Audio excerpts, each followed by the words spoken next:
Well, hi, this is Bill Search on behalf of SmallGroups.com. Welcome to Life After Disruption, small group ministry in the new reality. And over the last several weeks, we have been through a massive time of upheaval. I don't need to tell you that. You know that. And upheaval has led to a lot of opportunity. And that leads us to a very, very interesting question. And the question is this: how do we use this time well? How do we use this time intentionally in our ministry to put our ministries on stronger footing for the future? And how can we use this season to grow deep and to grow stronger in what we are doing? And so today I'm joined by Bill Donahue. Bill's the author of numerous books. Odds are you have one or a bunch on your shelf. He's currently serving as the director of professional doctoral program at Trinity Evangelical Divinity School in the northwest suburbs of Chicago. And Bill and a team of others years ago built a church-wide small group ministry at Willow Creek Community Church, where he was responsible for leadership development, and then launched a global small group ministry for 10 years at the Willow Creek Association, which included a small group conference attended by over 3,000 people. And some of you who are tuning in right now were at that conference. I know it was always the highlight of my fall. So Bill, you're still engaged in ministry. We've talked before. You're not a legend because you're very much alive and engaged in ministry and That's right. Yeah. leadership and all that. Legends are for like the people who are past and retired or gone. So you're still very engaged. Tell us a little bit about what your current endeavors are. Yeah. Apart from being at school and working with a lot of pastors who are leaders and helping them grow and develop. Yeah, I'm involved in coaching, executive coaching, working with churches, working with profit organizations, nonprofit organizations to help leaders be successful as they develop transformational groups and teams. That's always been my passion, as you know. And so I got my hand in a number of things right now, and it's exciting to do. So it's good to see you again. Good to be with you guys again. It's, and it's so good to have you, Bill. For me, this is just a personal thrill because I through the years have done various things with Bill in the small group front and the church education kind of front, and so this is just a lot of fun to be with you. Thank you so much for joining us today. Sure. And so what we have here is an incredible opportunity to draw from one of the wisest people I think of in church ministry today. There is rarely a season goes by that I don't reach out to the very guy I'm sharing this webinar with today and ask for input or discernment or wisdom. And so I'm very thankful, and I know you are too. And so you're going to have some questions. We're going to monitor those questions. We're going to do our very best to get into those questions. And so make sure that you type into the chat bar those questions, and those are going to come through. And as I have opportunity, we'll weave them in. Some of those questions are going to get answered in the course of this. So I'm going to quit talking, and I'm going to turn an actual question over to you, Bill. Okay. So here's the real question. How do we evaluate our ministry in this season? Because this is a great season of evaluation opportunity. How do we do that? It is. And,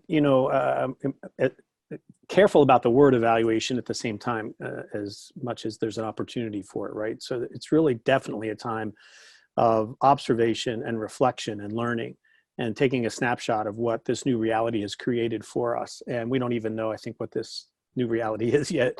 It seems to change daily. And that's not just about the virus, it's about our church cultures and contexts as well. So what do we think of? I guess, Bill, I think in terms of how do we define success in this new reality? Do the old metrics work for a new reality? Is probably the big question. And things like this come to mind, and feel free to jump into dialogue on this. But one thing I thought of when I was pondering this is just because we have a meeting now, Zoom or otherwise, right, doesn't mean we have connection.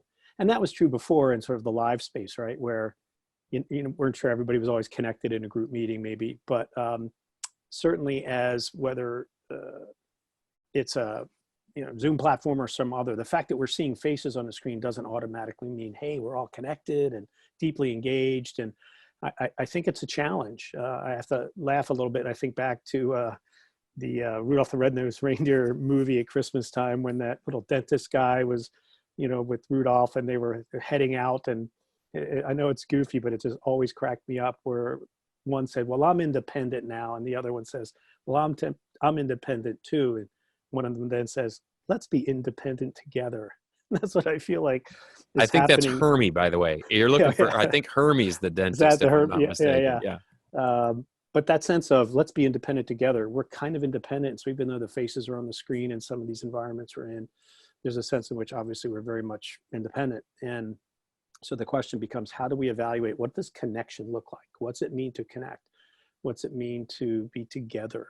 What's it mean to share and be open? So the old metrics, so that's at the group level, but those of you leading this ministry are asking questions like, from before, do we still count number of groups we have? What's it mean to have a group? How about leaders? What role does a leader play? Are we counting things like apprentices and who's using the curriculum? Is everyone on the same page with us, so to speak, literally or otherwise? Maybe we counted things like baptisms and just other metrics. I think the question is not so much right or wrong. Are they still valid? And if so, in what way? All right. So there's a couple different things, and I'd love for you to talk about both of these things.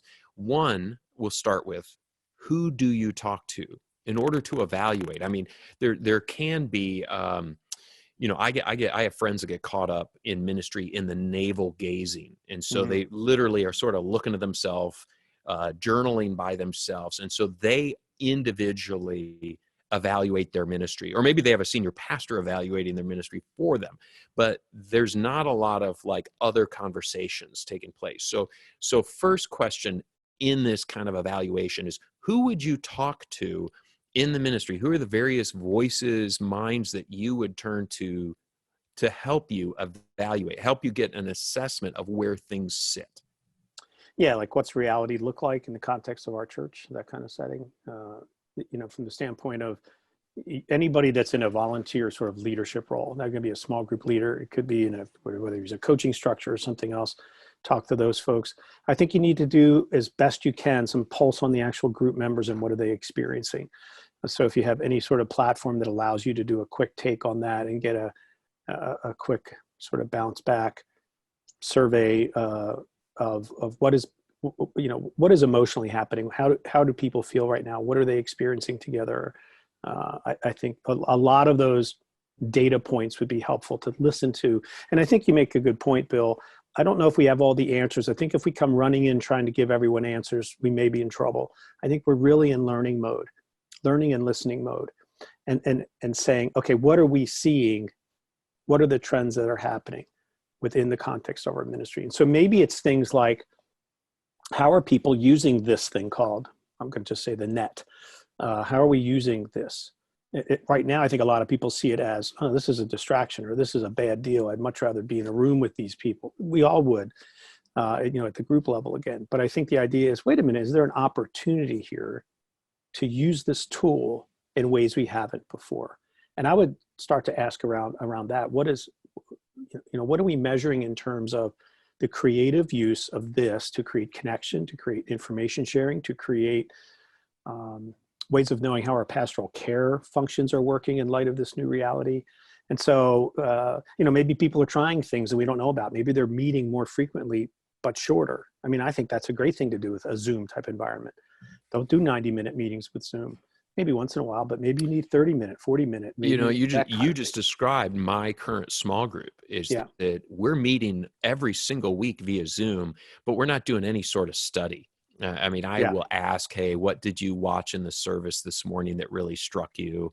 But what we do is, how'd your week go? What can we be praying for each other around? So to your point, that's a good point, is that some of the metrics of like, hey, how often you met, or how long you met, or what you accomplished when you met, those don't currently apply. Right. So there's this sense too in this bill with, you mentioned it, it's like Zoom decay. It's PTZS, post-traumatic Zoom syndrome. People are going, if I have one more Zoom meeting, because we forget maybe that some of us haven't lived in this, but we work on my marketplace side of life. These people live in this world much of the day. They have global connections. They're on these kinds of platforms all day. And now when you say, hey, tonight we're going to have a 90-minute meeting on Zoom, really, they want to connect, but there's got to be ways to mix that up and use it to the point that you just made.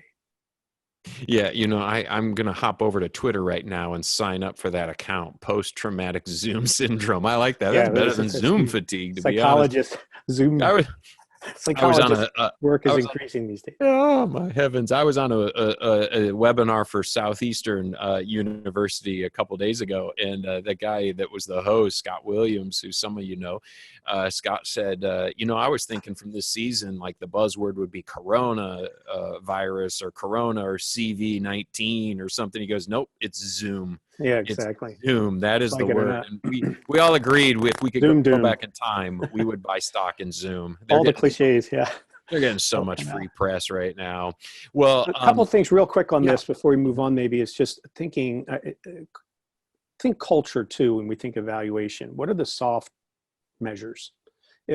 Is there safety? Are people feeling connected? What kind of emotions are being shared? What opportunities arise to subgroup, to put people in these little chat rooms and do things, allows people maybe to speak and do things they wouldn't have otherwise. Use of creativity in new ways, because we have this platform. I can show things, we can pop something on the screen, I can hold something up. I mean, there's a lot of fun things that can happen. Use of humor, people to take more ownership in meetings, opportunities for people to lead for the first time, if you will. And maybe as we do some of the subgrouping using the technology. So I want to encourage that, and also not necessarily drop the hard numbers.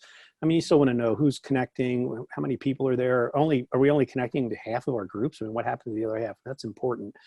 But last thing is just also to turn it off.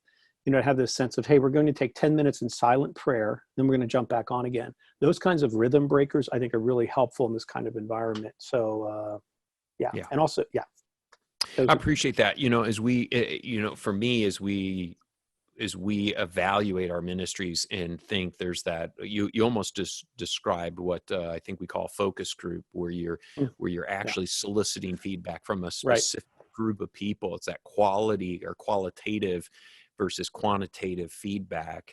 And then there's, I think of when I evaluate things, it's the 360.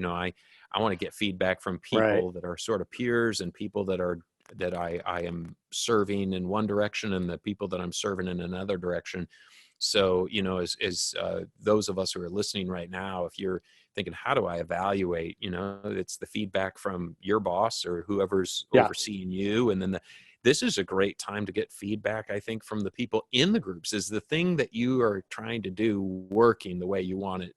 And it could be phone calls, or it could be, I think you referenced even like a little survey type thing. Yeah. And so I think and that's beyond, really, I'm sorry, I was saying beyond things like this. I mean, networking with other small group point leaders, pastors, whatever. What are you learning? What are you measuring? What are you seeing? It's just a great opportunity to do that. And I just don't want to miss specifically quote surveying or engaging with group leaders and people that are like coaches. How are they feeling? Is there new leadership emerging? Are people weary? Are they fearful? What are their skills that they're struggling with in this new world? I mean, it's a specific question asking around that, not only the group itself, but just the leaders. And again, I'll use the term coaches, but whatever that next layer or structure of their staff that you may have to you just beautifully bridged into the next question. Okay. So the next question is, you mentioned networking with other small group people, which is I love doing that personally, but how do you learn from other ministries, maybe even the current trends in ministry, without becoming, how should we say it, like enamored with every new idea? It's easy to get caught in the comparison trap of, I'm unhappy with mine, and then I look over the fence at someone else's church and go, that's how I'm supposed to do it. So how do I learn and take the best without becoming enamored with every new thing that comes down the path? Yeah, that's a great question. I remember, quote, back in the day, we certainly weren't first to the game, right? Groups have been around for a while. There've been a lot of great writers and teachers, and you and I have mentors from ages past too. But I remember I kind of felt like we were out in front a little bit for a while, because lots of people were saying, what are you doing? Tell us what you're learning, right? So, but what you learned very quickly, and this was part of the benefit of having something like that conference, was we had people from all over the world, certainly all over the US, who are leading group ministry. And suddenly we started to hear of things we didn't even know about, people were doing. And then all of a sudden I went from, I'm glad we can help, to I'm behind.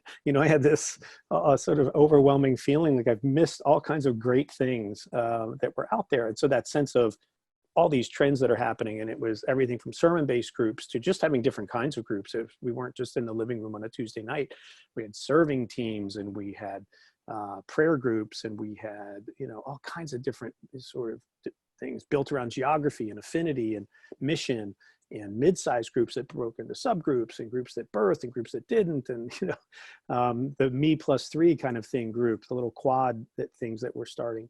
And you always felt like, to your point, should I be doing that? And I think you have to come back a little bit and get at a higher level and just say, okay, wait a minute. What is it about a trend I can learn from? Because to me, trends are feedback mechanisms. They usually are tapping into something that's missing or an opportunity that we could try for creativity. So, for example, when more geographical things came back around, there were models using that, but not a lot of churches were doing it. And so this idea of, hey, maybe we should form groups closer to where we live or neighborhood or do things like that. But then there would be mission-oriented things where people said, no, it's about the mission. It's about what we are doing to transform the world around us. That's more important than the geography per se. It could be geographical, but maybe not. So you have to kind of pull back and go, what serves us? What is it that's going to transform and grow our people? And let's learn from these trends, these new things that are happening. And over time, you'll probably pick some and integrate them into your ministry, but you're going to have to really be, I think, savvy about it and not just have that, to your point, knee-jerk reaction, kind of everyone's doing this, or this is the new hot thing. For example, when sort of the semester thing came out, we had pondered that, but we had tabled it. But when I saw the success of it, I said, we can do this. And we can add this into sort of our toolkit to do some groups like that. It worked for a season. And then we realized, what, we hit that nail a few times and now we need a different expression. So variety is helpful, but make sure it's in the context of what you're trying to measure and how you want to grow people. I love that is grabbing hold of the things. Now, all I can picture is the Enneagram has become very, very popular. Right. And if you're unfamiliar, you can Google it and take a look at the thing. I'm not advocating it, but of course it's all over. And I think it's the sevens. They're the enthusiasts. So every new idea that comes around the corner, they are like jumping up and down. And it would come of no surprise to anybody who knows me. I'm an 8, which is a challenger, which means I start out from like a grumpy place. So when the new ideas come, I'm the guy when the new idea come that my first reaction is, that's not going to work. Come on. See, I'm a 3. I'm the guy that's like, will it work? What can it look like? Is this kind of thing? That's probably the better approach to it, is to take, but one of the things I really appreciate what you said there is, what does it tell us about maybe what we're missing? So when the missional group kind of thing kind of percolated, maybe what it was telling us is that the emphasis around a lot of small groups was high relational touch, but people were losing the mission of Christ. Or in our effort to accommodate certain ways of grouping people, we had just completely forgotten that for especially a lot of urban and suburban areas where commutes are a real problem, New York City, Chicagoland, where people don't want to drive a long distance to be in a group, that we really should be reflective of the geography of people. And so it's a way of learning and thinking. I like that. So and when coaching leaders around this in the past, small group pastors in similar roles, it was I kind of drew a triangle, and I would say, typically, not every model, but most models fall into either, geography, affinity, or mission. And over time, you'll probably start adding some of the other two that you don't focus primarily on. It's hard to structure and staff around 3 different models. So you sometimes have to make a call, our primary way will be X, but hey, we have an opportunity over here to do some affinity work. We had a bunch of airline pilots, remember years ago, saying, hey, our schedules are so different. Can we connect with other airline pilots? Now, that's a subgroup that you go, well, that's a closed kind of field in some ways, but what a great opportunity for them. So we said yes. You say yes to things. So I think if things can align with your values, what you're trying to produce in people, the transformation you want to see, the leadership development you want, then I think you can do a lot of yeses, but you do need to do the organizational work to say, okay, let's make sure we can manage this well and support that kind of emphasis. So, man, I want to be in a small group of people who own Gulfstream jets and like to take their friends on trips. That's the affinity group I'm really looking for. All right, you're also really, I think of you as a leadership guru here, and this is a question: is when regarding the pace of change, and this has been I don't know if we could say, it feels like unprecedented is the word that's overused, but in some ways it is unprecedented at the pace of change we've had to run organizations through. Churches have had to shift to online. Groups have had to shift to online overnight. And so the Right. pace of change is creating some fatigue for some people. But when we're talking about, we've already talked about evaluating the ministry and maybe learning some things along the way through networking or reading or whatever. What is a appropriated pace of change that kind of keeps people moving forward together without rattling the cage too much? Is there Yeah, something I you have a think through? process versus an answer for you, because I think that's a great question. It's hard to say it should be fast or it should be slow, or, right? I think in an era particularly like this, though, I would agree this is true most of the time. You're always turning the dial, speed it up, slow it down. It's never, let's go fast for 3 months. I mean, especially now, it's hard to do that, right? So I use a little acronym, and I have for at least a decade or more as I do work with organizations and teams and groups. And I use the word speed because I think of how fast can change happen. And so the S is, are we stuck? Because I run into this group, either the entire organization or a part of it. So it may be the ministry's thriving, but this subgroup within the ministry is stuck. They're just stuck. They don't know where they're going next. They've tried some things. They're not making progress. And if it's groups world, maybe the group's not growing and we can't find leader. We're just kind of stuck. Second one is, are we poised? Poised is, we're ready to take a step here. We've agreed on a model or a focus, and we're ready to, sort of wave the banner, get in a group, or launch a kickoff or something like that. Then engaged is, it's working. The E, engaged. The groups are working. We've launched them. Things are happening. It's a great season. What you have to be careful of in the engaged season, though, is the potential to either overuse it or to think that this success is all you need. But it's great to have it, because the next E is exhausted. So people that are engaged for a long period of time who don't build in rhythms of rest or some creativity or restructuring that's needed can start to just keep doing and doing and doing and doing and doing and doing. And pretty soon they start to get tired, either emotionally, strategically, a lot of different ways you can feel it. And then the final one is dying. Where an organization or a group or a team or a segment of your ministry starts not to flourish at all anymore. People are leaving, people are bailing. So I kind of pull back and go, where are we on that? Are we stuck? Are we poised? And in light of that, we may get different groups in different parts of our church, each have a different letter in the acronym. So that's why the idea of let's all go quick or let's all slow down may be appropriate at certain times, but I think you've got to look a little more carefully at where a particular movement is, and then kind of work through what each of these means. And that's maybe for another webinar, but just the sense of that was really helpful for me to know where we are before advocating pace, because sometimes it's just stop. There's no pace here. It's just stop. All right. So I love that acronym. We'll post that later. We'll do something speed in case you missed it. Yeah. And I'll fill in the bullet points under it. That's perfect. Stuck, All right. poised, engaged, exhausted, dying. Okay.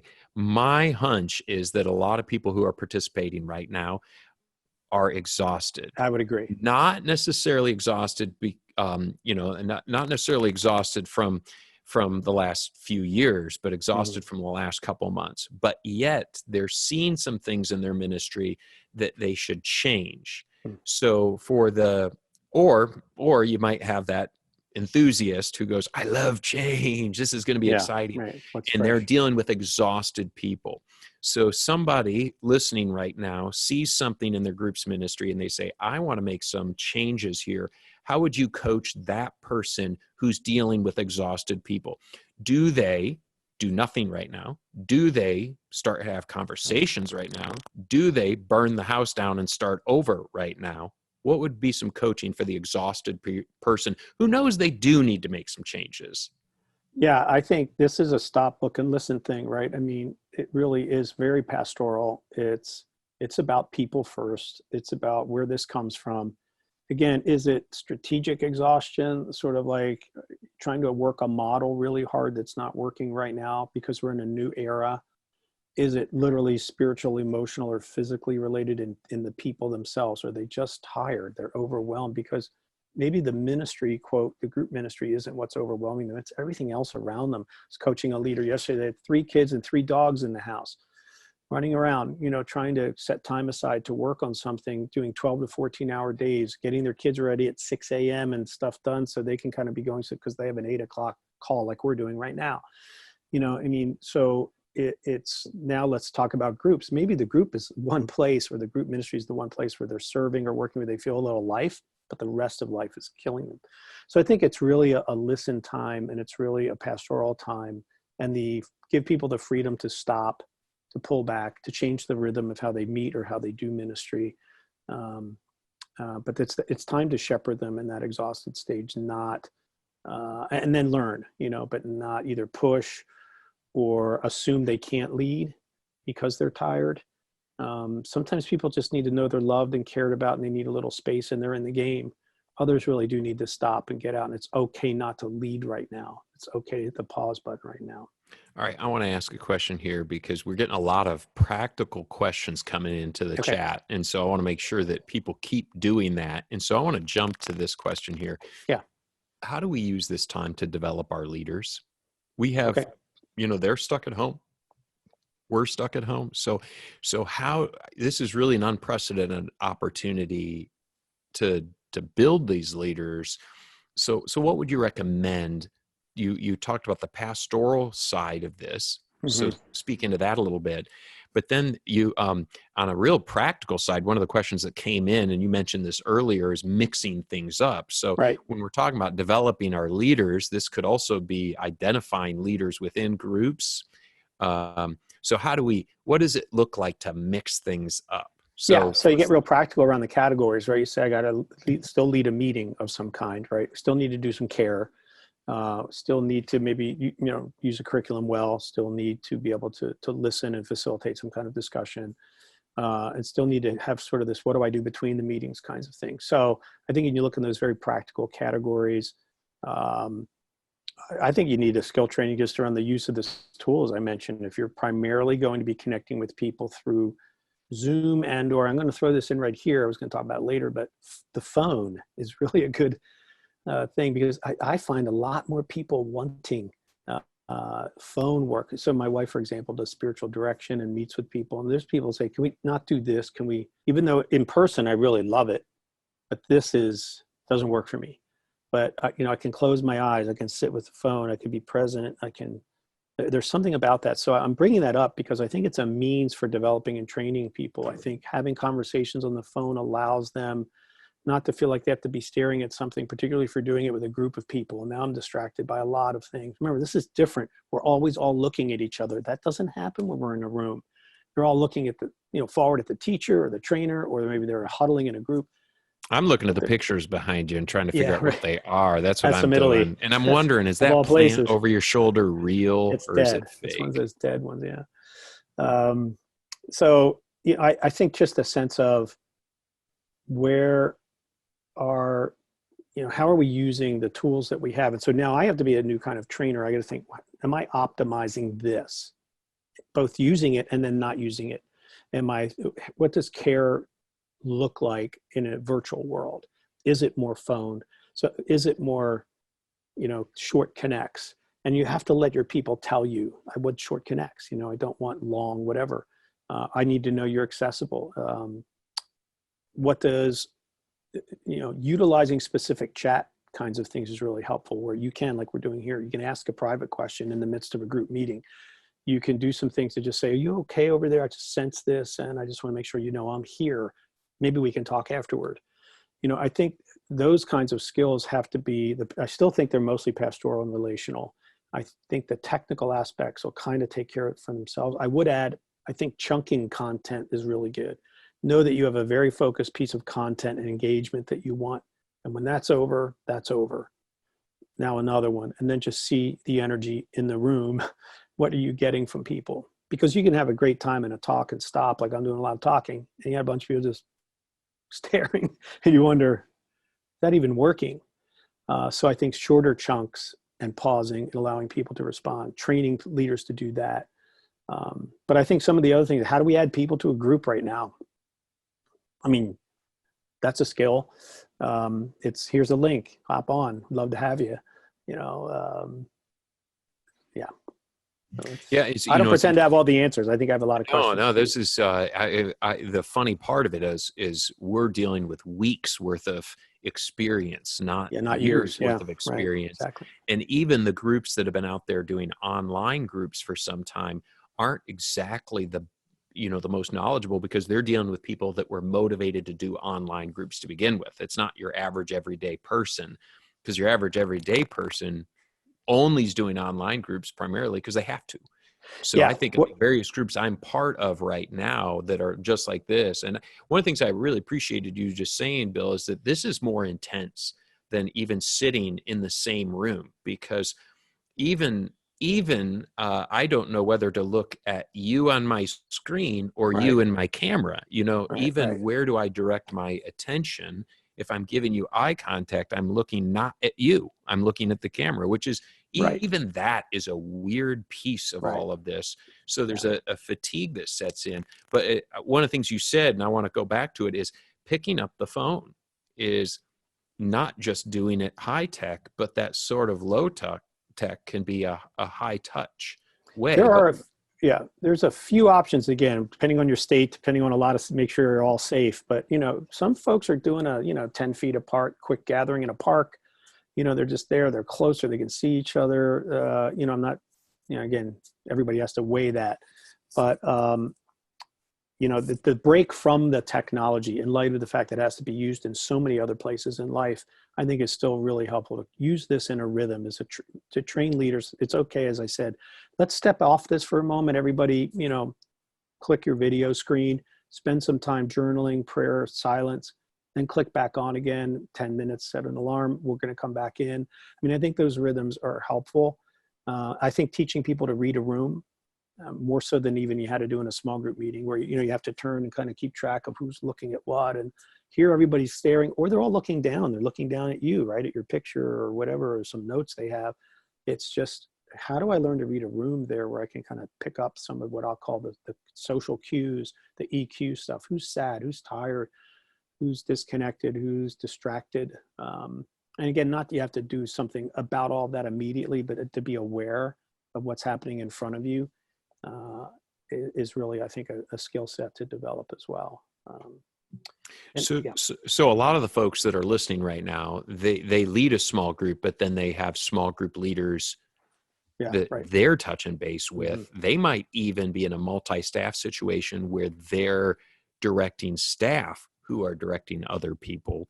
And so what are the ways to develop those, especially those group leaders right now? If you were to not just do the care side, that's sort of, I always think of that as a little more reactive, but now thinking proactively, the folks that they have an area to grow in, how can you use this to, whether it's a skill or a spiritual formation issue, what would be some good ways to do that developmental work right now?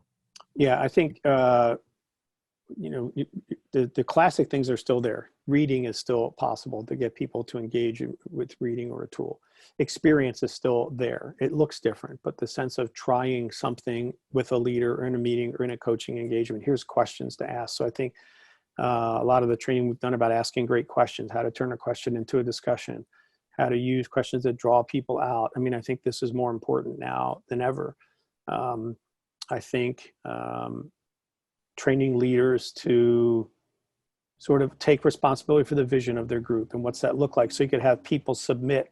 So if I either as a coach or as a staff person with a group of leaders or coaches say, I'd like you to, let's all send in our, 3 or 4 sentence sort of vision for what we'd like to see happen in the next 3 months in this crazy time in our groups or amongst ourselves as leaders. Where do we want to see ourselves grow? And then to compile that and to feed that back. So these are ways that are, letting the audience sort of drive the developmental needs. I think some of the best training we did was often in response to what people said they needed, or things they had discovered, or things they had tried. We did a creativity sort of deal one time where it was just, what are the creative things you're doing to, either engage discussion or to create a sort of a conversational dynamic in a group? How are you using other tools like your screen sharing, right? Or things like that, where you say, hey, you can pop a quick video clip up, or you can do this or that. Oh, how do I do that? Okay, let's work on that. But I think the developmental areas are still the big areas. If I were a small group pastor, there's like 5 areas I have to think about. What is the cause that binds us together? I'll call that missional clarity. What are we all about right now? And that might be a 30-day window. It may not be the grand thing for the next 2 years, right? It's just, what are we about the next 30 days? Can we focus on this? Can we focus on the hearts of people, or can we focus on our own alignment with God, whatever? Then obviously we're talking about equipping here, and the idea that is the pastoral piece. Do my leaders understand that? Do our staff understand how to pastor in this kind of environment? What this third one to me would be, I want groups that change lives. However they're gathering, however they might be connecting, what is the transformational opportunities that exist right now? There's always transformational opportunity when there's confusion, fear, anxiety. It's not just downside. The listening and what is God revealing about me and to me right now, as well as the new things we're trying. Hey, I learned about myself. I can do this. I can do that. So what's that cultural there? The fourth thing would be the structure. Does that need to change right now? Does it need to change for a season? But it should be a structure that serves people. It has always been a mantra of mine. This is our organizational necessity, right? You have to have some structure here. Is that something that uses a coach type person? Is it a staff direct involvement? But what is the support structure for the leaders right now? What do they need? What don't they need? That's just as important. Maybe there's 3 or 4 things we're doing. We just need to stop for a while. And I think that's really important. And less is more as far as structure, I think, right now. And then finally, a community. This last thing is, to me, it's a cultural sort of mandate, is a community of lovers and learners, I like to say. Those are the disciples, right? You'll know we are Christians by our love, and a disciple is a learner. So our sort of culture mandate, if you will, is to recognize we have internal and external to the world, and internal for each other as a church. We want to create a certain communal environment. So those are 5 areas I go, what do I need to bring as a small group pastor to that, to our mission, our leaders, what are the groups doing, the structure to support them, and then what ultimately does that community feel like when it's working? Yeah. I love it. You just said a community of lovers and learners. And I just, for some that are very familiar with it, for some, this will be brand new, but back in like 1968 or 9, Francis Schaeffer wrote a book it's a little booklet actually, called The Mark of the Christian. And it's all about that we would be known by our love. Right. And it was funny because he was wrestling over a generation ago with the fact that Christians aren't always known as that. And that's its own webinar for another day, but I wanted to make sure that resource was mentioned and what's it look like to love one another. Okay, you said something, it was your first kind of right up front, and I wrote this down, that what are we about over the next 30 days? And I think that is a question everyone listening should write down and ask. What are we about over the next 30 days? And, some of the questions that we're getting in chat are like, when starting groups in this season, how do we recommend balancing short-term, long-term aims? Another question is, we tried launching new virtual groups, and though we had a lot of interest, we had only a small percentage actually engage and attend. By the way, I'm hearing that nationwide. Yeah, I've heard very, very few new virtual groups fire up and be successful. The exception in our territory is Alpha. We launched a virtual Alpha group, and we actually have non-Christians going to that one. And I don't know the reason. That's another thing to go to school on. Hey, you even personally, right, call somebody, whatever, but as close as you can, and say, hey, I noticed you said, hey, I'm interested, but it didn't seem to be a connect for you. Can you help us? Do the autopsy. Ask the questions. What happened? Because anything that makes a group, as you know, stick and be cohesion oriented is perceived need for the group combined with clear direction and purpose. Those 2 things, when they're there, stickiness is way up. So I go, did they really need it? Was the idea of having a group motivating, but it wasn't clear what it really was, how long it was going to be, what their expectations could be, what they hope to get out of it. I don't know how clear we communicated that. Did people have an easy out? Hey, we're going to try it for 2 weeks, 3 weeks, right? And see how it's going and adjust as we go. I think it's having long-term aspirations is great right now. I wouldn't hold myself to that and feel like I'm letting God down or something, that I don't have a grand dream for the next 12 months. I think it's okay to say, okay, God, at the big level, there's things we will always do as a church. But you know what? I'm going to ask you for grace for 30 days. Help us all pray and think and look and listen and see, what are you doing among us that we can take advantage of the next 30? And in 2 weeks, that might be different. Not just because of what's happening with the virus, as important as that is. It's just where we are. It's just the world we live in. And I think that helps frame us. If we say, this is what I'm about for the next 30 days, it's probably enough in most of our ministries to say, hey, if you want to be plugged into a group, let me know. That's what we've done at Crossings. We're a church of several thousand in suburban Oklahoma City. And I'm surprised at how few people took us up on that. But at the same time, I'm not entirely surprised. Because one, this isn't a season where we have much success launching new groups anyhow in our culture. Some churches launch new groups all the time and have great success. We don't. We tend to have good success in fall and in the early part of winter. And so it's a seasonal thing. But your question, framing that question around how is God going to use this time in the life of our ministry, in the life of our leaders, in the life of our groups? It could get everything practical from how do we over the next 30 days go a little deeper relationally, to over the next 30 days, how do we go deeper in our prayer life? That's for you all who are participating today to sort through in your environment. But I think that question then saves us from a question we normally ask ourselves. I know a lot of group people, they're preoccupied with, how do I get more people in? How do I get more people in? How do I leverage this? That's a good question to ask, but it's not always the right question to ask. And during this season, it might not be, for all churches participating today, the right question to ask. Maybe the right question. I think it assumes getting in a group equals a certain kind of experience people want. So that's why I wanted to go to school, and what was mentioned is people saying, hey, we had a large response, but they didn't show up, kind of thing. Because I wonder if, we're missing there. Do people want to be in look, I'm just going to say it this way. I'm a groups guy, right? Do I want to be in another group right now? I don't. Now, I have two. That's part of the reason. But for a lot of folks out there who are juggling a ministry role and a marketplace role, if you will, or a home role or some other role, you may have a lot of kind of group things and people making demands. Hey, we all need to get on here and talk about something. And so I think there's a tug at the heart that says, yeah, I want a transformational, loving, caring experience with people. I don't know how to do this, so I'm saying yes. But then when you start talking about getting in a group, again, is that clear? Does it sound like too formal? I don't know. But I think I do know people, I hear people saying, I can't wait to stand in church again next to another human being. Yeah. And that says something. I can't solve that problem right now, but is there something about the group answer, I want to be in a group? Is it about that? Meaning, I have that need. Will this help me with that need? Because I'd love to be in a living room or wherever, a coffee shop with 8 or 10 people right now, fist bumping and talking and praying and laughing, but I can't. So, But is there something there that we can do? And I do think if we get as personal as we can, and again, maybe it goes back to phone a little bit or something. This is, hi, this is Bill.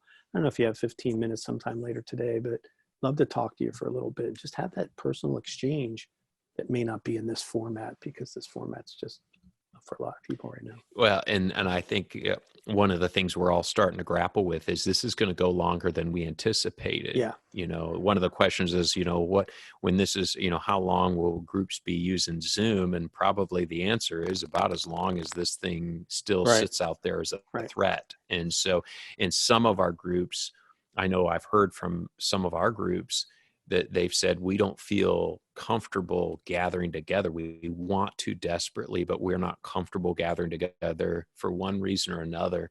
And so we're going to continue using this format for an indefinite period of time. Yeah. Right. And the good news is this goes on, we're going to get better at it. We really will. We're going to get used to it, and we're going to get better at it. Some of the questions, even some of the questions we got in here were, what are the best video formats to use? And new things are coming up all the time. This isn't the best. Mark Zuckerberg, who's probably listening on this conversation, as well as the government and Google, he announced that Facebook's offering a new messenger group system so he can have more of our information, but God bless him for providing a free resource, And so there's all kinds of these. And I just wanted to bring that up simply to say you could go to the SmallGroups.com website, and we have an infographic there and an article about some of the technological things that are there. We even have articles on how our good practices to work from home, and there's all kinds of practical stuff around this stuff. So just go there and familiarize yourself with it. I want to make sure that we carve out enough time. There's a question in here about, you talked about structure. And this is a good time. I think of all the small group pastors and directors participating today.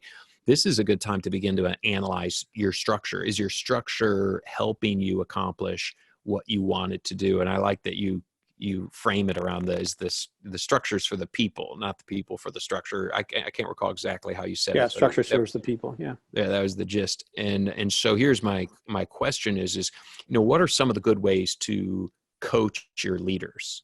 And the reason I ask this question is because through the years, coaching got professionalized. 25 years ago, it was all volunteer. And then about a couple of decades ago, churches to hire directors and pastors to coach leaders. And there's a bunch of churches that do that. And there are some churches out there that still have a hybrid model. Like I can think of Community Christian in suburban Chicago. Right. As I understand it, at the Yellow Box, they professionalize their coaching. They have staff that direct, but then at all their campuses layered throughout the greater Chicagoland area, they're volunteers. So having said that, what are some of the great ways that you've seen through the years to coach leaders? What are the different models that you've seen? What do you like? Maybe the answer is too vague for what you're asking, but I'll tell you if it's too vague. It's a bit of a whatever works. I go back to the structure serves the people. So, there's people that want, again, let's pause for a second we're in COVID world, but just to reflect on the history a little bit, there were people that wanted a personal connection. It may not have always been in person, could have been phone or something, but there was this sense of, I want to talk to somebody. I want to know someone's got my back. I need some help. I need some creativity, ideas, particularly newer leaders, maybe, whatever. That's still going to be there. I talked to a church not long ago that was just kind of doing I'll call it the classic meta model structure from the 80s, 90s, whatever. And I had a smile in a way because I thought, gosh, there's a lot of folks, myself included, at least in its pure form, would not reproduce that. For them, it was working great. And I go, wow. And because it's for them. So I think it's situational leadership kinds of thing when you think of coaching, when you think of structure. Who needs high touch, whether that's this way, whatever the way can be, and who needs more information? What is coaching really for? I think you need to pull back and ask the question. I'm just use the word coaching, but that function, I think it has to exist. I don't want a group of leaders we don't talk to, support, ask questions of, hold accountable, all those kinds of things. And I'm in every sphere. I work with people in education. We've seen it in sports. I see it in ministry. People need a coach, business. I do it. They want it. They find value in it, but it has to be a value add proposition.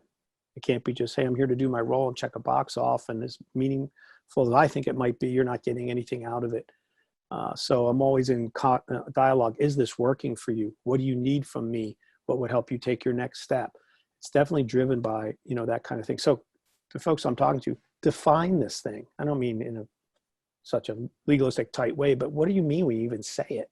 Is this just a mechanism for feedback? Is it information dissemination? Is it really connecting with leaders and forming relationship? Again, right now, is that even easier now? Is it easier to do, hey, can we do a 15-minute huddle at 8 o'clock tonight from 8 to 8:15, and you can step away from the responsibilities in the home and just all be on real quick? Those kind of quick things, I think this kind of technology is great for, versus back in the day, let's get a huddle at someone's home or whatever. I think there's ways to do that. It can be really done by volunteers and be a supportive sort of function. But I think you have to ask the bigger question. What are we asking of these people, and do the leaders need it? What are the leaders saying they need and want? I know that's a little vague, but that's what. No, it's not vague. Actually, that's part of what we do is sort through the fog and kind of come to some conclusions. And I appreciate you're giving parameters here, because it's easy to have a webinar like this and just tell people, do this, do this, do this. I've never seen that actually work very well. I've Well, I would attended just those add one thing, seminars. if I could. Yeah. Yes, I'm please. sorry to cut you, Bill. I do want to make sure that the thing that comes to my mind is this tension. And I'm not, again, saying I have the big answer to it, but I think I do know you need to manage it in the sense of that's real, is spontaneity and structure. In other words, what's formalized, what's the, monthly we're going to whatever, or there's certain things we want in this arrangement, and the rest is a spontaneous, flexible, what works. And that's the way I work. I was just thinking of a person I was working with yesterday, a leader. And over the course of this week, we've had a 10-minute, a 20-minute, and a 60-minute. Now it's a little rare, but just saying they needed, hey, do you have a few seconds I need to run something by you. So it was very much idea exchange. Another time it was more of an emotive, I need to dump, because there's just this much emotional stuff happening right now. And the other one was a more formally, we already had scheduled kind of thing to spend some extended time together. But that kind of mix is just a good balance to think of. There's some pieces that are structured and some pieces that are very spontaneous. They can be very quick and very helpful. And I think that's something everybody needs to weigh. And structure is important. I remember very early in ministry realizing that, because I had small group leaders directly reporting to me. And I remember very early on recognizing the fact that I was communicating extensively and well with the people who were my friends, the people who I liked, or the people who were particularly needy and reached out to me, or they were assertive and reached out to me. But what that also meant when I went through an evaluation, self-evaluation, was that there was a whole host of leaders that rarely heard from me. And when I actually began just through Excel, I just created an Excel doc by documenting how often I was connecting. I realized I was neglecting some great leaders. And the structure I implemented in my own ministry to help remind myself how to do that. And it was very simple. I just used an Excel doc and I documented every time I touched base with someone. So let's move, just because we have so little time. And this is a question that maybe I shouldn't ask at all, but it's an important one, I think, because there's a lot of soul searching happening right now. I know it. I've talked with a lot of my colleagues, other pastors at other churches, even my own. So this is a time where a lot of people are kind of doing some self-evaluation, and maybe I should even start out with, should we even right now be doing any sort of, in this season, maybe we should hands off the self-evaluation. But it just seems like this season has provided kind of the forced downtime away from the voices of others, except through the technological medium. So how do I, as a director, as a minister, as a pastor, how do I self-evaluate right now, or should I? So a couple things come to mind real quick. I go back to, and this is from back to the year 2000, I think, of Goldman's categories of, sort of leadership styles. And there's many things out there that have different language. But, there's kind of a bandwidth across as he moves across 6 styles. And the first one was coercive. And in his use of it, it's not a negative term. It's emergency room leadership, right? You walk in, you say 50 cc's of this, move that guy over here. It's not, hey, let's think about this kind of leadership. And so some of us either have some of that style in us, or we just had to put that hat on. And I think part of it is just knowing the reality that we're in right now and the toll that might take on us, but it's required of us right now to be that kind. So we're talking to people who are used to being pastoral coaching guides, which is a leadership style or mix of styles. But what's called for right now is more, and his second style is, he calls, I think, authoritative, which is, so the first one is you go. The second one is come with me. I'm going, come with me. So I'm still kind of controlling it. But then they become more collaborative, democratic engagement, coaching, and it's situational leadership sort of model of, okay, go ahead, you run with that one for a while, then we'll do feedback.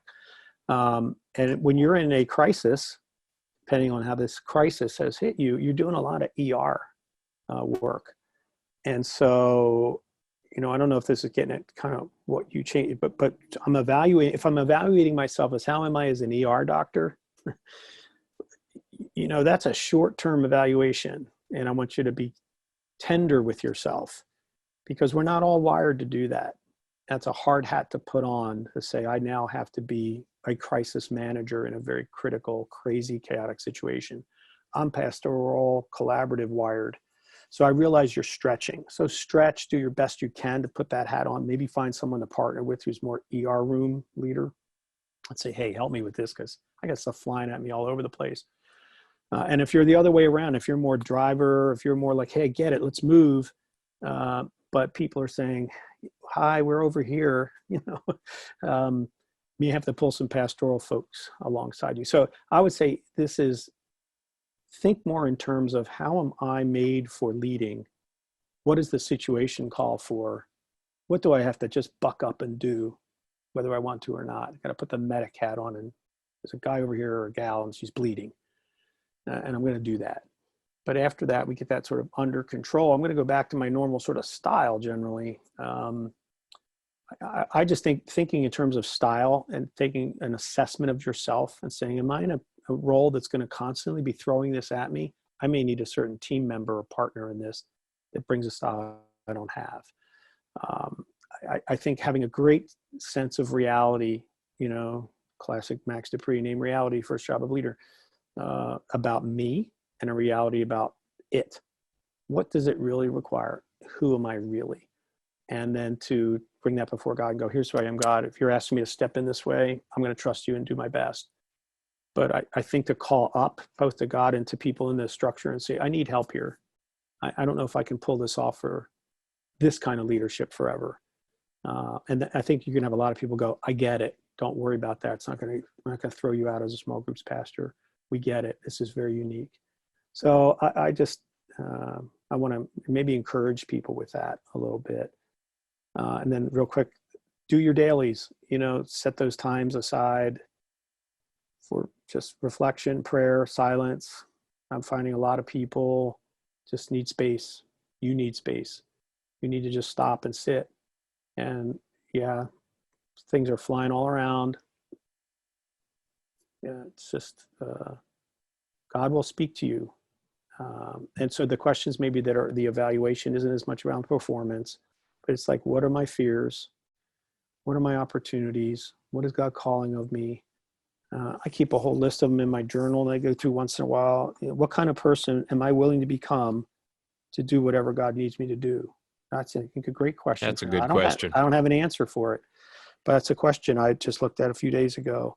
Am I willing to reconsider and kind of put back on my table, to surrender it all, so to speak, put it back on the table to do whatever God says? Is this calling me to go, okay, God, it's all yours again. It's been yours before. I've been in execution mode because it's ER room time.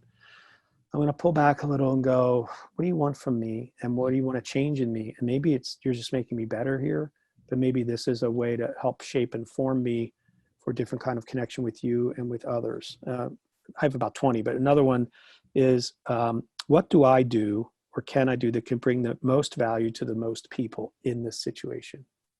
What is it about me that God's given me, gifts, talents, abilities, background, personality, whatever, that I can bring the most value to the people I love and care about? And let me focus on that. I can't do maybe all these other things. This I can do because he's made me to do it. So I've had to revisit those questions. We need to have you for SmallGroups.com. If you're willing to share that list, maybe we'll talk after this.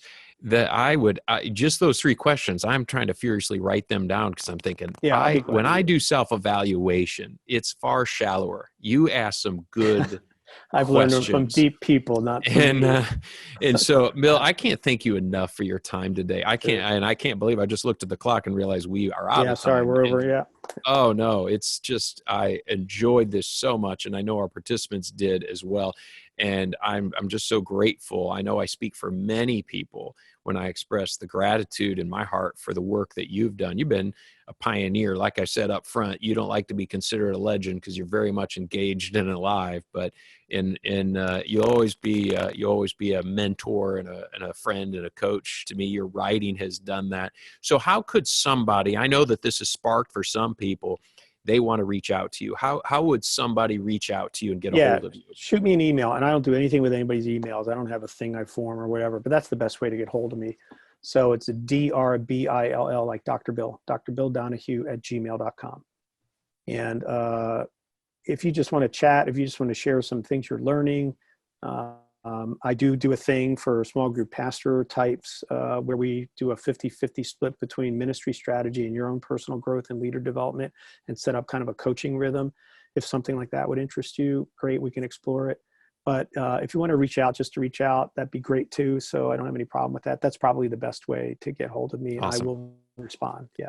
Thanks. That's fantastic. And on the SmallGroup.com website, we have, it's about a 20-minute video of Bill doing a teaching just for small group. It could be for small group pastors. It could be for small group leaders. So if you go to the SmallGroup.com website, you can find that. It features Bill, and you can, we're talking about growth and development. It's a be good opportunity for you to grow and develop. And so again, Bill, thanks for being with us today. Sure. And Great to be here. Thanks. For those of you who've been participating with us today, I'm just so grateful. I know I speak for the team at SmallGroups.com, and we're here to serve you and to come alongside you and help you. So by all means, go to the website, like us and follow us on social media. We're constantly posting stuff. Post questions that you have there, because we're always responsive. There's just a whole bunch of questions that came through we couldn't get to, but that sets the tone for the webinars that we do and for the content that we develop. We want to respond to the questions that you have, not the questions that we have. And so on behalf of the team, thanks for your time, and God bless.